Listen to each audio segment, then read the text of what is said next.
Hola a todos, bienvenidos al curso Samplers y Muestreo. Mi nombre es Daniel de la Fuente.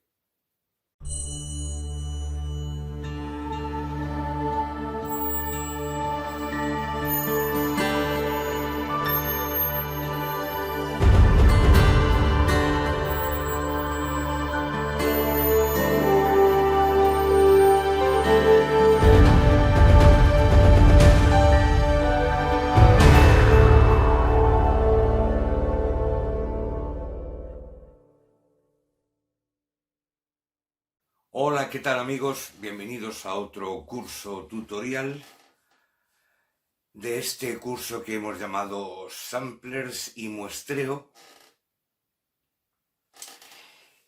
En este nuevo vídeo vamos a empezar ya con la materia práctica, es decir, vamos a ir al tema de el muestreo, ¿no? ¿Qué es el muestreo? El muestreo es el arte, por decirlo de alguna manera, de tomar buenas muestras, capturarlas, para luego poder crear programas con ellas. Bien. Ya sé que me diréis algunos, bueno, pero si ya hay librerías comerciales muy buenas, por ahí, a la venta o compartidas. Vale, bien, sí, tenéis razón. Hay librerías buenísimas. Pero siempre hay alguna opción de que tú mismo crees tu propia librería con algunos añadidos propios, personales, muy especiales, un sonido que habéis retocado o que es mezcla de varios sintetizadores.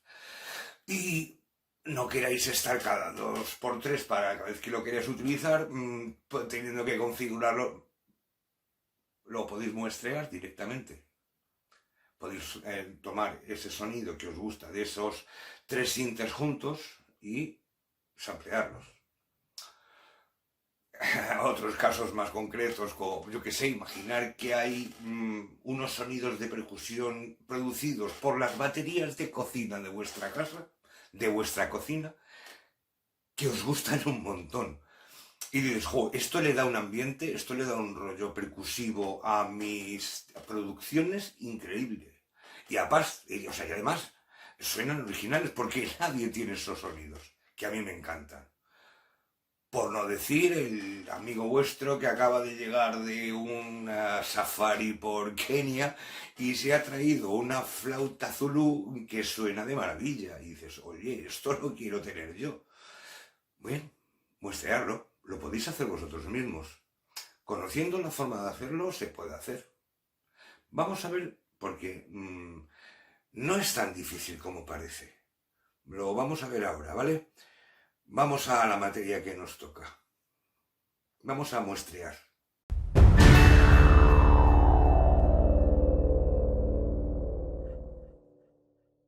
Bien, pues como os dije en los primeros capítulos, muestrear no es otra cosa que tomar una muestra, nunca mejor dicho, lo de muestra, de un sonido natural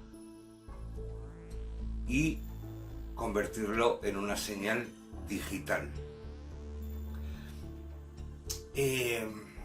¿Cómo se hace ese proceso? Ya os lo comenté, bien utilizando las entradas de línea que tienen los samplers y en el caso de que utilicéis samplers virtuales, utilizando las entradas de línea que tienen vuestras tarjetas de audio.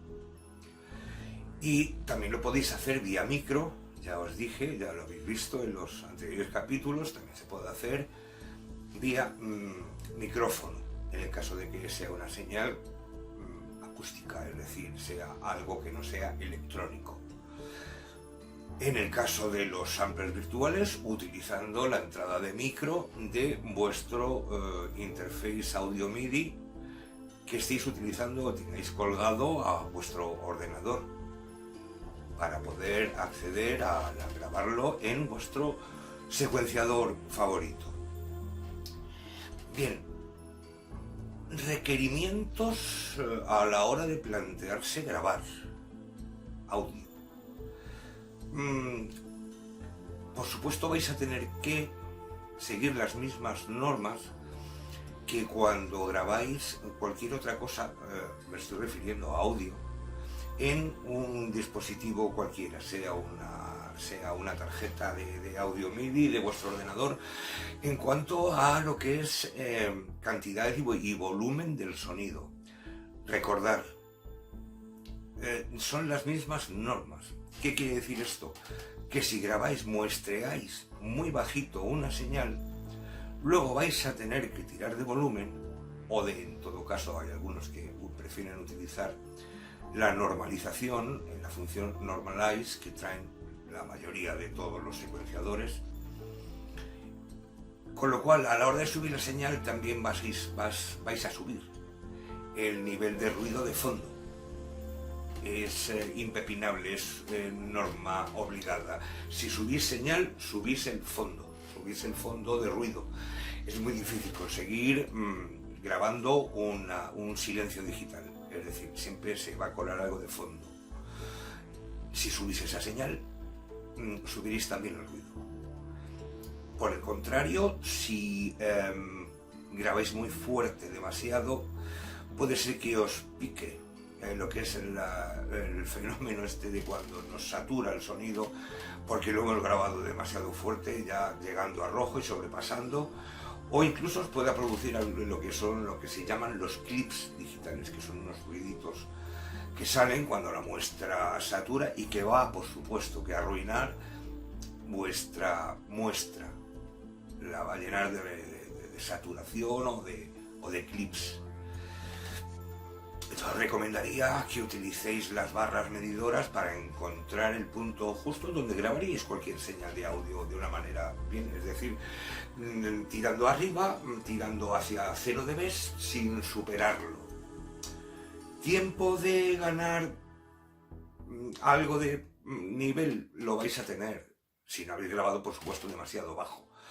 Pero procurad llegar dentro de esa escala de donde grabaríais cualquier cosa, es decir, entre menos X dB y 0 dB, dejarlo que no llegue a 0, ¿vale? Luego podéis tirar de volúmenes, reproducción o lo que queráis, pero que por lo menos la muestra no esté demasiado baja para que no entre ruido de fondo y perdáis calidad, o que lo grabéis demasiado alto y clipee o sature. Una muestra que satura no vale para nada, igual que si contiene clips digitales. Los que hayáis grabado sabréis hacerlo perfectamente, no os voy a explicar nada de cómo se hace porque lo sabréis perfectamente, pero tened en cuenta esa consideración. Tomar una muestra es como grabar una pista de audio, para los que utilizan secuenciadores de audio. Vale, eso es la primera premisa que hay que tener en cuenta. Encontraréis, los que utilizáis samplers, seguramente barras de nivel, que os indican el nivel de entrada, y los que utilizan ordenador, la propia pista en la que estéis grabando esa muestra os va a dar indicación del nivel en decibelios en la que estáis entrando a esa pista, ¿vale? En los dos casos, tener muy en cuenta esta consideración. Cuidado con el nivel de la señal. Existían en la mayoría de los samplers una función que disparaba la grabación en el momento en que llegara a un cierto umbral de decibelios. Es decir, vosotros lo podíais marcar. Es decir, a partir de que la señal llegue a menos no sé cuántos decibelios, empieza la grabación. Era útil cuando teníais que estar con las manos ocupadas y dejar al sampler que empezara la grabación. Salvo alguna cosa de estas que digas es que no tengo otra manera de hacerlo, yo recomendaría que evitarais esa opción porque puede comerse algo de muestra del principio de la muestra que estéis tomando. La otra forma de hacerlo, la más conveniente, sería poner a grabar y entonces tocáis o ejecutáis o golpeáis o hacéis o cantáis lo que queráis. Esto os va a dejar, esta opción os va a dejar unos segundos, sí, el tiempo que hayáis tardado, de silencio al principio de la muestra. Bien, es preferible eso porque luego podéis editar el principio de la muestra. Si utilizando la otra función se ha comido el principio, es decir, no ha muestreado el principio del todo, hasta que llega a un umbral de decibelios, esas muestras son irrecuperables. De la otra manera, sí, os deja un silencio al principio, luego la muestra y luego el final. Eso es editable, es mucho más fácil editar, mucho más recomendable editar luego a posteriori, que por haber puesto un umbral de grabación, de que salta la grabación, hayas algo que ahí que al sampler se le ha pasado por alto, no ha dado la señal de empezar a grabar. Eso no existe, lo habéis perdido. O utilizad siempre la segunda opción, que yo considero que es la más acertada y la más profesional. Es preferible editar luego una muestra, ya veremos en los siguientes capítulos cómo se editan las muestras y los parámetros que utilizan, antes que tener una muestra con falta de algo, ¿no? Del principio. Utilizad esta segunda opción. Pues bien, os voy a hacer un diagrama muy básico, os voy a mostrar un diagrama muy básico de cómo se produce lo que es el muestreo, qué se produce, cómo se produce y cómo explicarlo. Bien, aquí lo tenéis, creo que es sencillísimo para que lo entendáis todos perfectamente. Imaginad que tenéis cualquier instrumento acústico, como por ejemplo esta caja de batería. Bien, queremos tomar una muestra de esa caja porque nos gusta muchísimo cómo suena. Perfecto. Lo primero que vamos a hacer es sonorizarla. Vamos a buscarle un micrófono lo mejor posible e intentar tomar sonido de ese micrófono de forma que nos guste mucho cómo suena esa caja de batería, ¿no? Bien, vamos a poner el sampler a grabar lo que llega de ese micrófono y tomaremos una muestra.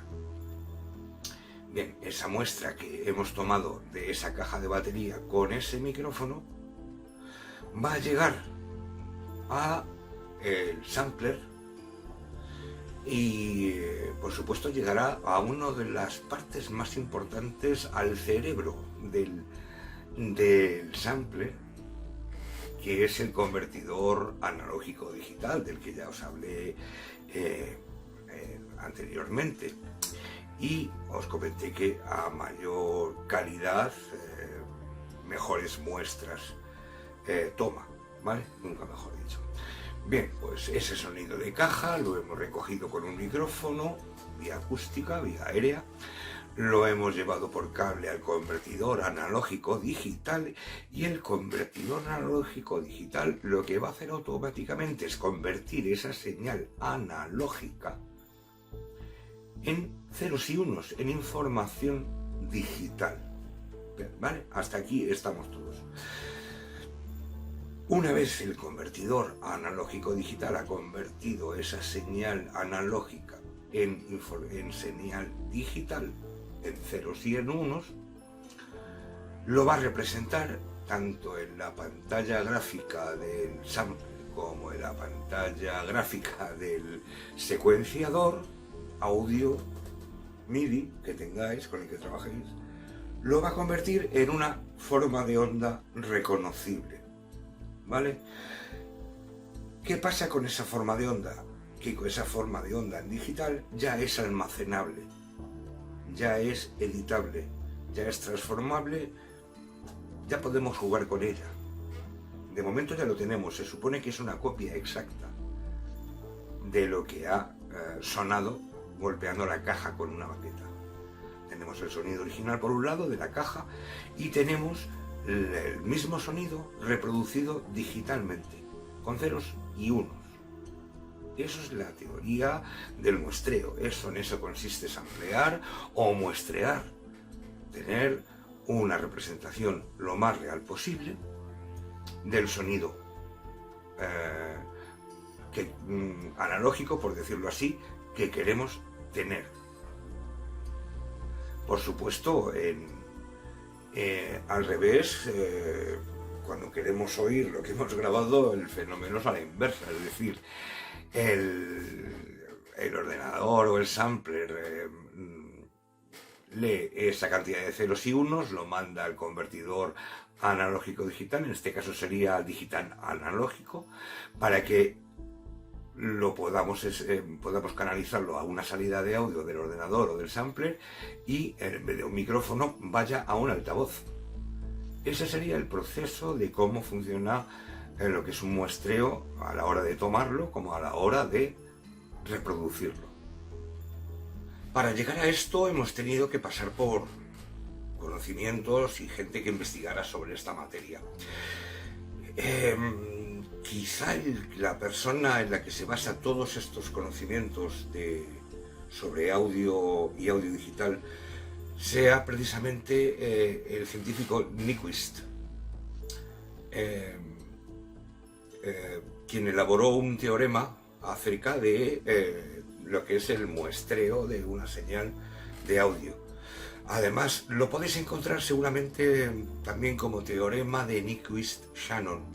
Shannon fue un científico que muchos años después corroboró prácticamente que el teorema de Nyquist era cierto. Y que viene a decir que una señal analógica puede ser reconstruida sin error a partir de muestras periódicas tomadas en iguales intervalos de tiempo. La frecuencia de muestreo debe ser igual o mayor al doble de su ancho de banda. Bien, vale, pues como estamos entrando en términos ya un poco más técnicos, me podéis preguntar, ¿frecuencia de muestreo? ¿De qué estás hablando? Bien, la frecuencia de muestreo es uno de los parámetros más importantes a la hora de muestrear y no es otra cosa que la cantidad de muestras que se toman de una señal analógica en un segundo. Por ejemplo, frecuencia de muestreo del CD, 44.100 hercios. Quiere decir, para que entendáis un poco el volumen de información del que estamos hablando, que cada segundo de audio, para muestrear cada segundo de audio, hacen falta 44.100 muestras, repartidas, por supuesto, en ese segundo de forma periódica. 44.100 muestras para tomar esos datos de esa onda, esa forma de onda analógica y poder reproducirla lo más fielmente. ¿Por qué este tipo de datos? Por ejemplo, el oído humano lo vais a entender ahora. El oído humano es capaz de reconocer frecuencias de entre 20 y 20.000 hercios. Generalmente se están tomando como referencia un oído medio, ¿vale? Considerando que la frecuencia mayor es 20.000 hercios, según el teorema de Nyquist, necesitamos que la frecuencia de muestreo sea igual o mayor o el doble que el ancho de banda de esta frecuencia mayor nuestra, es decir, de los 20.000 hercios, lo cual nos lleva a que necesitamos el doble, son 40.000. Si lo subimos un poquito más, pues ahí tenéis un poco la explicación de por qué la frecuencia de muestreo básica estándar del CD más de 40.000 hercios. Así se consigue una buena muestra real, lo más real, hasta básicamente real, ¿no? A partir de ahí abajo ya podemos encontrar fallos de calidad en cuanto a lo que es que la muestra tomada sea más fiel o menos fiel a la analógica, la fuente de sonido, ¿no? Bueno, pues ese es el patrón más básico que con el que vamos a trabajar. Existen otras frecuencias de muestreo, lo vais a ver ahora, y os voy a poner una pequeña tabla para que Es un poco los estándares de la industria, pero básicamente es esto. Bien, y el segundo parámetro muy importante a la hora de tener en cuenta lo que es la toma de muestras, ¿no? Es por supuesto, la resolución. La resolución os vais a encontrar los dos datos, frecuencia de muestreo y resolución. ¿Qué es resolución? Es la cantidad de bits que se necesitan o que hacen falta o que hay en una palabra, en cada palabra que la frecuencia de muestreo toma. Es decir, esto es directamente proporcional. A mayor cantidad de bits, mayor será la fidelidad y la calidad que tienen los datos tomados en la frecuencia de muestreo, y por tanto mejor será la calidad de sonido que obtendremos de esa muestra, ¿no? Más fidelidad al audio real que estamos tomando. El rango, la resolución también afecta se dice, al rango dinámico de la muestra, y eso lo vamos a ver ahora.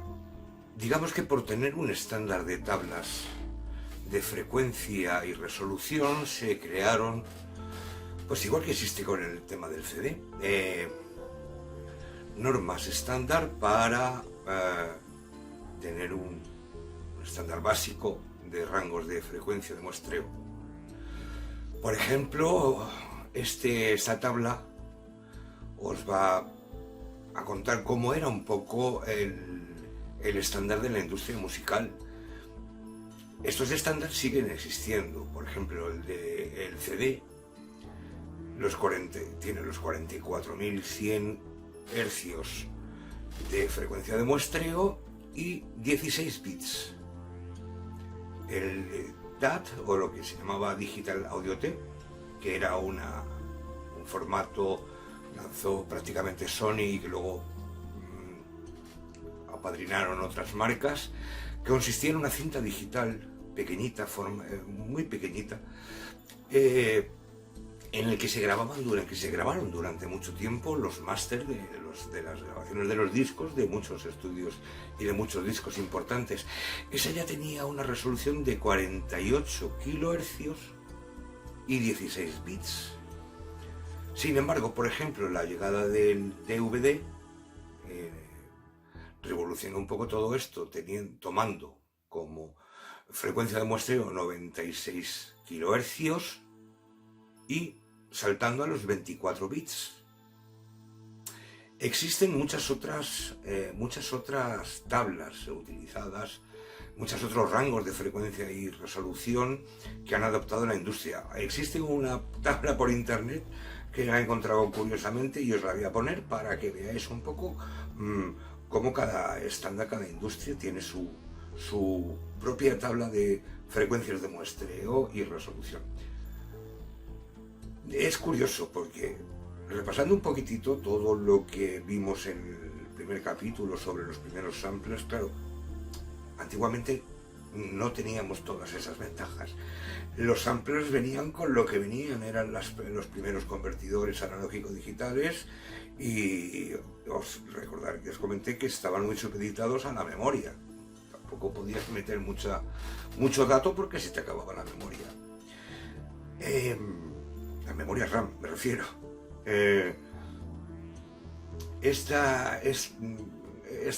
Cada industria ha establecido su propio set, su propio marco de frecuencia de muestreo y resolución. Bueno, pues la llegada de todo el tema de samplers virtuales y de utilizar el ordenador, el interface audio MIDI, digamos que ha abierto un poco la posibilidad de utilizar estas nuevas tecnologías, estas nuevas capacidades de muestreo, de muestrear a 48 kilohercios, a 96, a trabajar con 16 bits o 24 bits. Ha venido un poco a caballo de poder utilizar estas nuevas tecnologías, como son los interfaces audio MIDI para los ordenadores. Antiguamente, recordad, echar un vistazo al capítulo 1 y veréis que los samplers los antiguos venían muy cortos de ese tipo de capacidades, ¿no? De frecuencias de muestreo y de bits y de resolución. Bien, para que veáis todo esto de una manera mucho más gráfica, vamos a tomar en cuenta lo que son los estándares de la industria y de cómo se representa todo esto. Bien, os voy a dejar aquí, por ejemplo, lo que va a ser la base de todo nuestro trabajo de sampleo y de trabajo con muestras, que es el famoso eje cartesiano, donde la línea vertical va a ser la amplitud de la forma de onda y el eje horizontal inferior va a ser siempre el tiempo, es decir, amplitud por tiempo. Bien, esto es como se va a representar siempre las formas de onda. Os lo podéis encontrar también con solamente la fase positiva y os lo podéis encontrar también con la fase positiva y negativa, es decir, la que está por debajo del tiempo. Bien, os lo vais a encontrar de las dos maneras, pero todas las formas de onda se van a representar de esta manera. Bien, en este siguiente diagrama que os voy a poner, vais a ver una especie de representación gráfica de cómo tomaría una muestra, un sampler o un convertidor analógico digital en función a mayor o menor frecuencia de muestreo o a mayor o menor resolución. Es decir, lo que estamos hablando, a mayor frecuencia de muestreo y mayor resolución, mejor es la representación. Ya no la representación simplemente, sino lo que es el audio. Cuando vayáis a escuchar lo que habéis muestreado, si va a ser más fiel a lo que habéis grabado o menos fiel.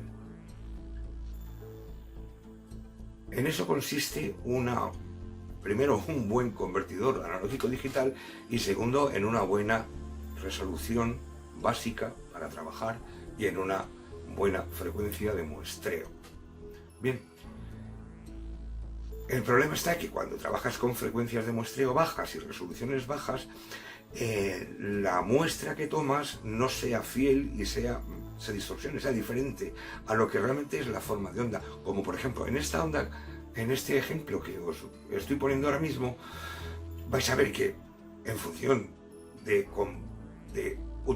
dependiendo de la alta o baja frecuencia de muestreo, la onda real, la que ha generado el sonido analógico, la podamos reconstruir con valores correctos y que luego lo que sea la forma de onda real sea la que hemos tomado, sea lo más parecido a la analógica.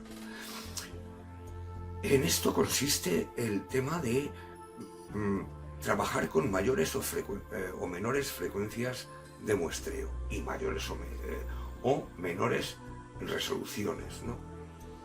Por supuesto que este es un debate que a día de hoy sigue a flor de piel, sigue existiendo. No tenéis más que entrar en YouTube y ver pues cómo ciertos productores o gente que tiene su propio estudio casero o semiprofesional tiene dudas sobre o plantea que la mejor forma de grabar esto es con esta resolución, con esta frecuencia y tal. A ver, por supuesto que a mayor frecuencia de muestreo, por ejemplo, grabar a 96 kHz es una de las mejores maneras de conseguir mayor calidad. Igual que grabando a 24 bits en vez de a 16 bits. Bien, en el tema de los ordenadores es menos complicado porque las capacidades, ya os dije, de memoria y de proceso de todas esas cantidades de datos lo hacen muy bien. El problema era antiguamente con los samplers de hardware, ¿no? Que Y es una ley proporcional a mayor cantidad de datos y de frecuencia de muestreo, esa mayor cantidad de datos redunda en que luego a la hora de manejar todo ese material pesa mucho más. Por ejemplo, grabar un tema de audio a 16 bits implica que te da una serie de cantidad de datos, no sé cuántos megas o K serán, pero si grabáis a 24 bits, digamos que estáis aumentando muy proporcionalmente el número de datos que tiene que soportar un fichero de audio, que pesa un fichero de audio. A la hora de moverlo, por ejemplo, por internet, imposible, hay que comprimirlo a MP3. Igual que si grabamos a 44.1 kHz, que es la frecuencia del compact disc, o grabamos a 96 kHz, la diferencia de cantidad de datos, del peso del fichero de audio es brutal. Quizá ahí os encontraréis que en algunas librerías comerciales hechas, por ejemplo, para Kontakt, samples virtuales como Kontakt, los fabricantes ofrecen las dos versiones.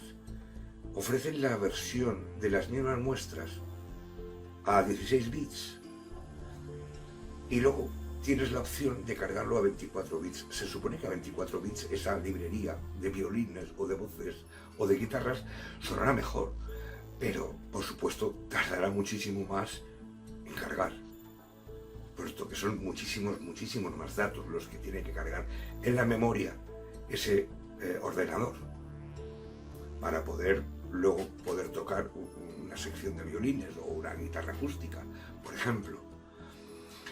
Tienes que tener mucha memoria para poder cargar una muestra, un banco, un banco de sonidos sampleado a 24 bits. Ya cuando se anda cortito con configuraciones de memoria de 8 megas o menos, ya te cuesta a veces cargar una librería de 16 bits, imaginar cargar una de 24, la cantidad de datos que entran ahí. Todo esto es proporcional, sí, a mayor frecuencia de muestreo y mayor resolución, mayor calidad, pero mayor problema vais a tener a la hora de mover esos datos. Estoy hablando de muestras, a la hora de cargarlos en la memoria directamente de un banco en un sampler virtual.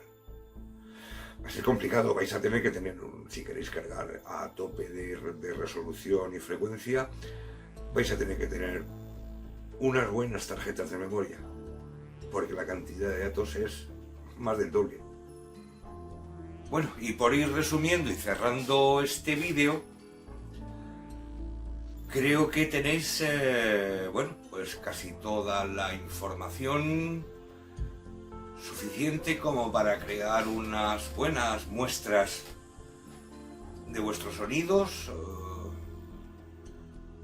para hacer unas muestras profesionales, si seguís las pautas que hemos visto, y que disfrutéis de los sonidos y de los bancos de sonido y librerías que vosotros queráis crearos por vosotros mismos con vuestros bancos de sonidos particulares. Recordad, muy importante también el tema de que no vayáis a derrochar ahora, vamos a tirar la casa por la ventana, vamos a hacer unas resoluciones y unas frecuencias astronómicas para seguir. No, muchas veces depende más de vuestra pericia muestreando y vuestro saber hacer que de tener una resolución de 24 bits y una frecuencia de muestreo a 96. Yo os diría que eso es muy válido para grabación a disco duro. El tema de los samplers es otro muy diferente. Necesitáis buenas muestras, pero muestras fácilmente cargables y, en fin, que no os ocupen mucha memoria a la hora de que vuestro DAW vaya luego a tirones, porque ya habéis cargado mucho la memoria y entre los instrumentos virtuales, las piezas de audio, las pistas MIDI y la memoria del sonido de sampler que tengáis cargado, vuestra configuración de memoria os haga pasar un mal trago y vayáis, el ordenador, el tiempo vaya lento. Os digo que a veces vienen bien simplemente frecuencias clásicas como 44, 100 kHz y 16 bits como para tener unas muestras completamente profesionales dignas de cualquier librería comercial. Perderle el miedo a trabajar con las formas de onda, los que no estéis acostumbrados a trabajar en este formato de tener las formas de onda ahí, editarlas, moverlas, hacer zoom, grabarlas. Porque es un mundo muy bonito, muy divertido. Al principio es como un poco hostil, pero cuando habéis cogido el tranquillo ya es un mundo muy bonito el tema del sampleo, crearte tus propias librerías, tus propios bancos de sonido, ¿no?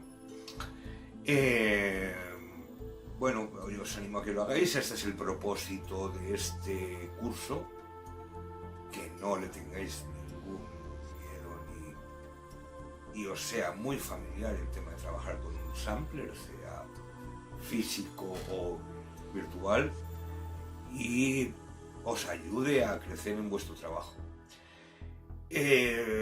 Gracias a Dios, como hemos visto, todas las limitaciones de los samplers antiguos han quedado atrás gracias a las configuraciones de ordenador, lo cual os ayuda muchísimo. No vais a tener que pasar por eso que pasamos nosotros en los años 90, de pelearnos con la RAM, pelearnos con el disquete y pelearnos con todo, ¿no? Para poder tener una librería buena de algo que tú quieras muestrear.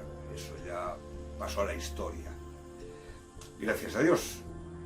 Aunque todavía hay gente usuaria de samplers físicos, por lo que hemos hablado siempre, que algunos samplers físicos conservan una muy buena relación de calidad con sus convertidores analógicos digitales y digitales analógicos.